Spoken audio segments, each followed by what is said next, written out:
You are now live on the Ruckus. Who am I speaking with? Mike Reed. Mike, yes, indeed, Reed. Welcome. Thank you for joining us tonight. If you're just now tuning in, we're joined by Mike, yes, indeed, Reed, who will be fighting next on November 29th on the Terrence Crawford Beltran undercard. Hey, Mike, I heard we were throwing a party for you. I heard you got it cracking on your midterm. How was your midterm? It was good, it was good. Everything that I've been learning, it was simple. And then my professor, he gave us a lot of the formulas. So I had 87 on it. So that's good. It's always room for improvement if it's not 100. But I'll take my 87 for now. Your professor gave you, were you cheating? No. He gave everybody some of the formulas that we needed, just to help us out a little bit. But everybody had it, so you have to level the playing field a little bit. Good job. A boxer that's still in college. I like that. That's right. Always have the plan for the future too. You never know where it'll take you. So once again, true. thank you for joining us, Mike. For those just tuning in who haven't had a chance to see a lot of you, give us a little background about you.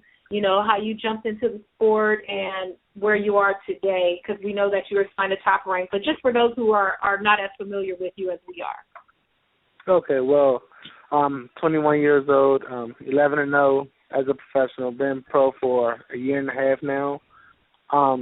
Like you said, signed with Top Rank. Before I was signed with Top Rank, I was doing local shows, and that's how I kind of created that buzz for Top Rank. By doing the local shows and having a good following down here and putting on spectacular performances in the DMV area. Before I turned pro, I pretty much did everything that you can do in the amateur system but make it to the Olympic team. I was one of the favorites at 141 in the Olympic trials, won a national Golden Gloves in 2011. I placed second in the USA's probably 2 years in a row. So like I said, I've pretty much done a lot in the amateur system. And how I got into boxing, I have an older brother. At the time when I first started boxing, I was the youngest of four. I was the youngest of four brothers, and good and bad, they were my role models. If my dad couldn't relay the message, it was my brothers that could, and we all were kind of close. Within 5 years of each other. So those are my role models, and the one that was closest to me, he started boxing. And once he started boxing, me being the little brother, I wanted to do it, but the way I went about wanting to do it was the wrong way. I kind of talked trash to my brother about it. And we was at the Patriot Center, and I was talking all the trash in the world. And my father let us put the gloves on. And he had been boxing for a couple of months now, and I wasn't boxing at all. And that was the worst beating I've ever got, and my dad let it go. Nowadays some would say that's cruel, but it was fun. It was no hard feelings the day after, but it was definitely a learning lesson. And after that, I got in the gym. The next day after, I got in the gym, and the rest is history. Before we jump in, let me just, along with Mike Reed, of course, Mike on the line with us is Ryan Bivens, Mrs. Sweet Boxing, Brandon Stubbs, and Ismail Abdul-Salam, so they'll all be chiming in on questions, too, during the course of your time with us. But I must ask you, I'm looking at your box rec, and are you Benjamin Buttons? Because your second opponent as a pro was Cassius Clay. Are you lying about your age? I thought that was cool when I saw that it was Cassius Clay. I thought that was funny, but he couldn't really fight like Cassius Clay, so it kind of lost the effect. But, I don't know. Was that his legal name? He changed his name to Cassius Clay? Was he born? Did his mama name him Clay? And that's why we called him Clay? I have no clue. I have no clue. I know on the box rack it said Cassius Clay, and that's what he went by. But I don't know if he was born that way. If he was, it was destined for him to box. Like, you can't have the name Cassius Clay and not box. Like, whether you're good or bad. If your mama named you Clay, I'm going to call you Clay. But you can't be named Cassius Clay and suck. So, yeah. But clearly you beat his ass because you knocked him out in one. with 41 Absolutely. seconds left. So you can, when your children are adults one day, you can tell them you beat Cassius Clay, and then you just wait for them to do the research and see which one you beat. So, yeah. so I'm gonna open it up to my gentlemen here that are on the panel with us. I'll start with Ryan Bivens. Questions for Mike, yes, indeed, Reed. Hey, what's going on, Mike? What's going on, Ryan? How you doing? I'm good. So your next fight is on the Terrence Crawford Ray Beltran on the card. Are you looking at that fight, or are you confident that you're going to stay at 140? Oh, I'm looking at the fight. I'm definitely looking at the fight, because even if I stay at 140, Terrence Crawford and Ray Beltran, they're two big lightweights, so I'm pretty sure they'll eventually move up if I stay down. But I think I'll move down, so I'll look at it. And Terrence Crawford is actually he's a world champion now, but before he became world champion, when I first saw him against Brady Prescott, I liked him. I liked the way he carried himself in the ring and outside of the ring, and I liked his fighting style. He was real smooth, technical, but he would bang with you, and I liked that. He would bang with you. He reminded me a lot of myself, minus the switching part. I'm a natural southpaw, and I stay in my southpaw stance, but he'll switch back and forth, and I think that's something that he does very well. So who do you like in that fight? I'm gonna have to go with Terrence. Like I said, I think stylistically it'll be a good fight for him, because Ray Beltran, he moves forward a lot. He likes to stand there in the trenches, and even though Terrence he'll do it, but Terrence is a boxer by nature. He has the whole build to be a good boxer. Has nice speed, long and rangy. So he has that build, but he has a fighter's mentality. So I think he'll go in the fight, looking to box, and then I think he'll be successful and break him down. Okay. Ismail? What's going on, Mike? Question I have for you is, congratulations, number one, on getting that good grade on that test. But now that your boxing career is picking up, when is school going to take a back burner? How much longer do you think you can continue to juggle both the way you've been doing? Well, thank you, for the congratulations. But I believe in a couple fights, I think I can finish out another year in school, and then I'll have to slow it down.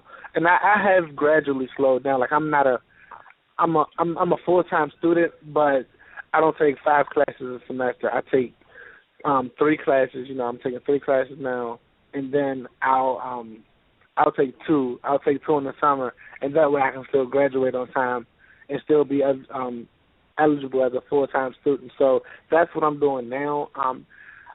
I see in a future it will slow down, and I'm okay with that. I'm okay with that. But right now, while I can, I want to get as much as I can, and that's what I'm doing. Gotcha. I also wanted to ask you about 3 of your last 4 fights have gone to decision, gone the full 6 rounds. I know that's good for your stamina and for learning experience as well. Has that made you also reevaluate your power? Do you think you're going to be more of a boxer as opposed to as the competition moves up? Not at all. I have decent power in both my hands. Honestly, if you look at the guys that I fought,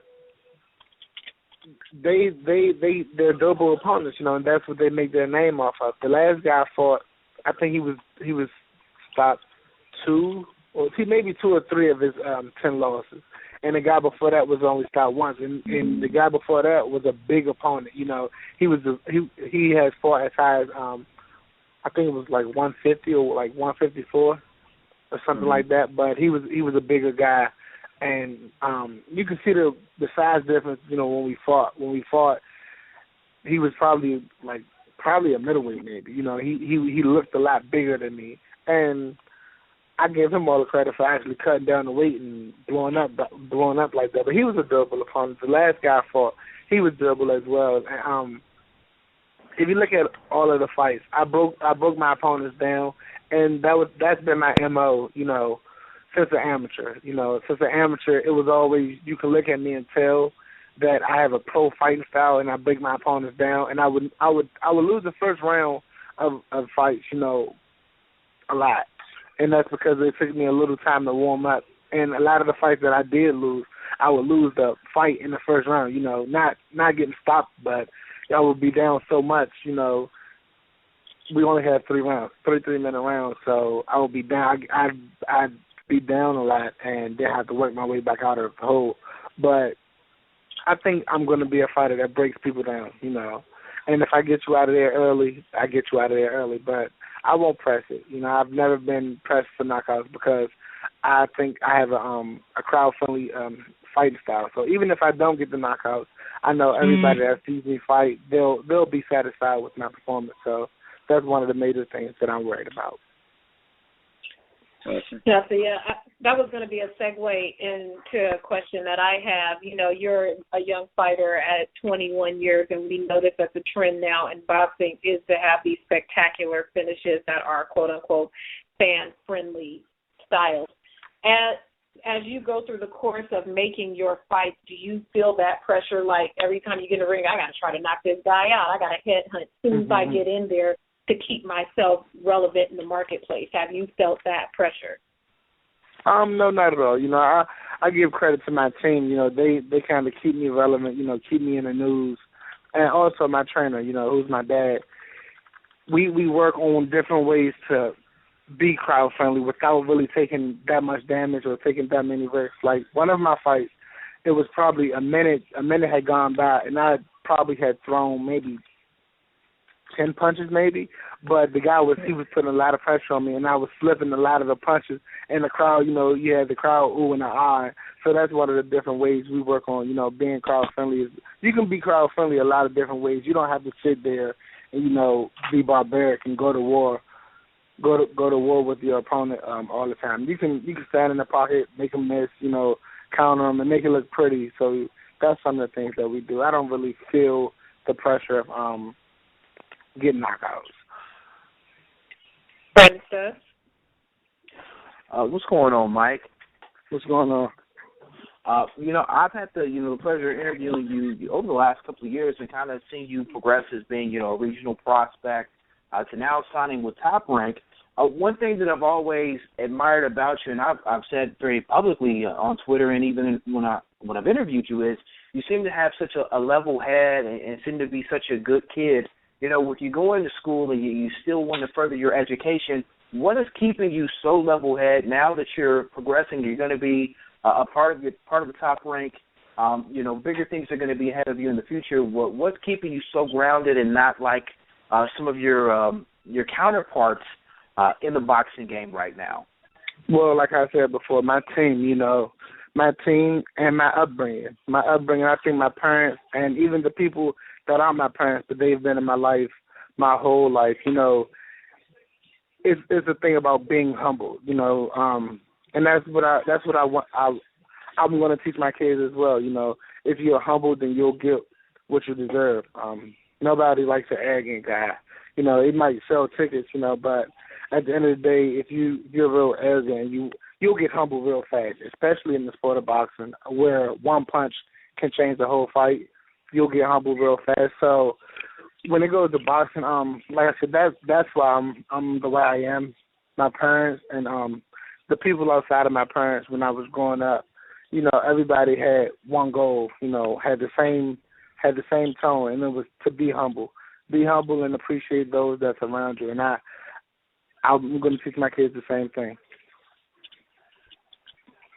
You know, when you see other boxers, you know, who aren't humble though like that, is it agitating to you that they're kind of giving off a bad representation of the sport of boxing? Because that's something that the fellow panelists will tell you. I go off a lot on here on the show about that. Is that something you as a boxer that you find just to be disrespectful to not only themselves but to the sport in general? Well, I really don't think so, because you're a professional boxer, and it's about marketing yourself. And some people feel as though they have to be that way. You know, they have to be arrogant, have to be disrespectful to their opponents, you know, to market themselves. And it works. You know, it works. You can look at Mike Tyson. You know, Mike Tyson, he was a ticket seller. a lot of people hated him, but they would want to see him fight.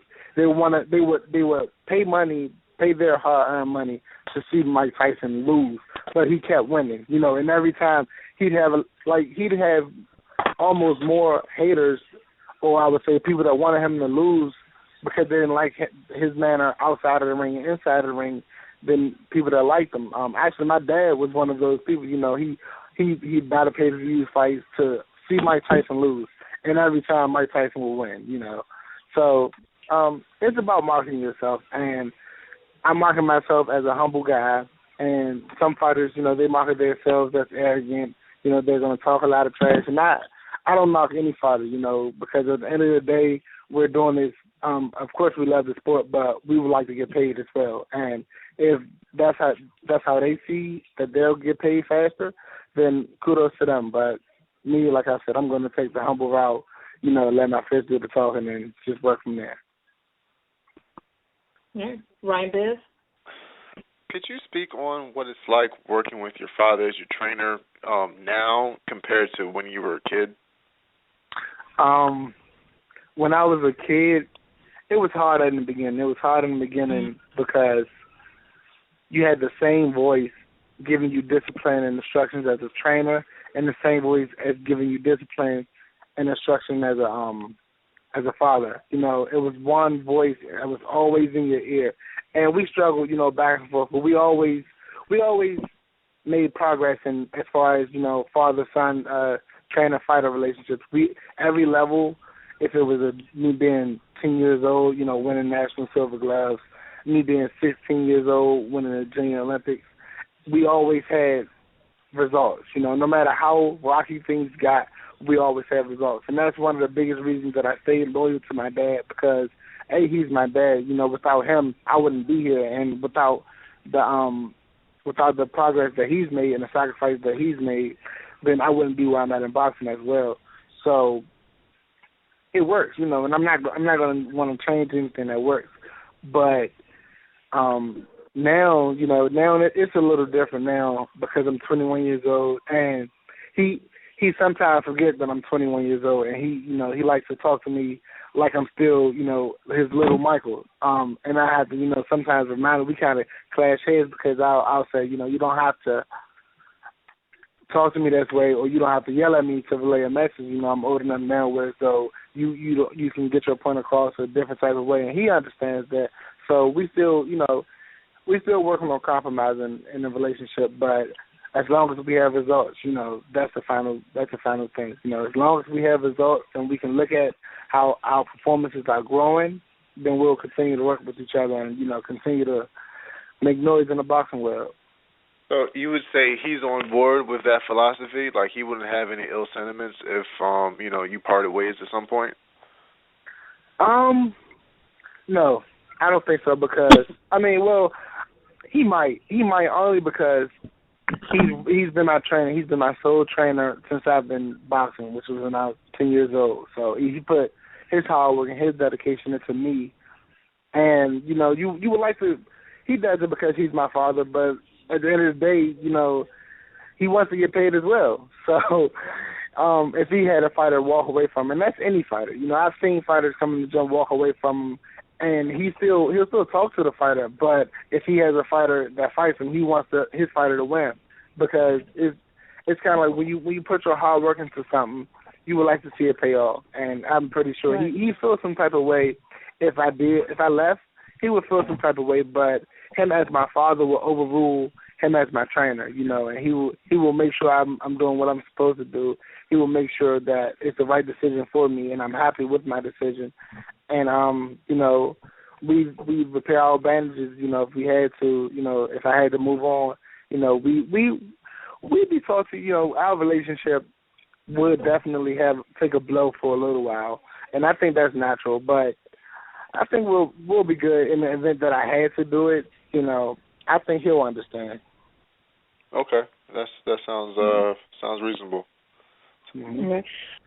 So, Mike, right now you don't have an opponent named for your November 29th bout, correct? Well, you know, we're in talks. They had given us Raul Tovar.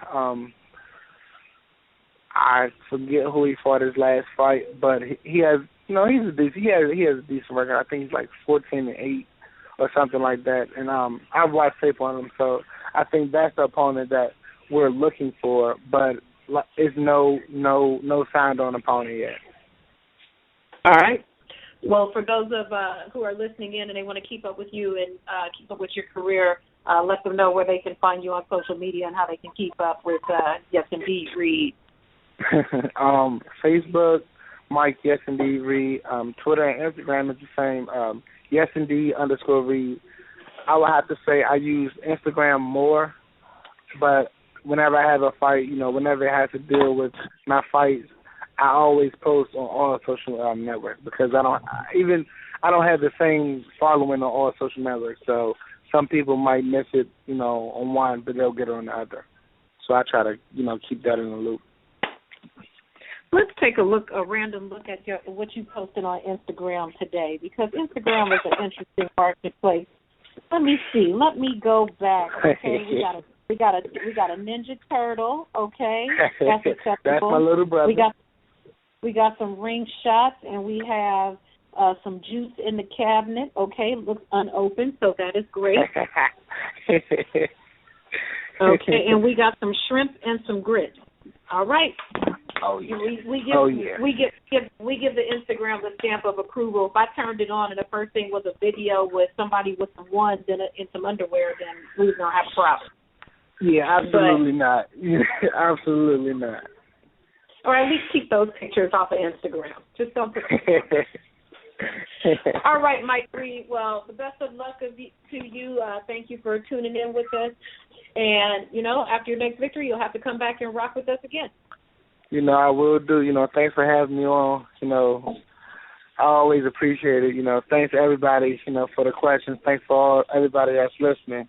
And I'm looking forward to coming back when I'm 12-0. All right. Thanks, Michael. Take care now. Okay, you do the same. I'll let you, Mike. All right. Thanks, Mike. Thank you.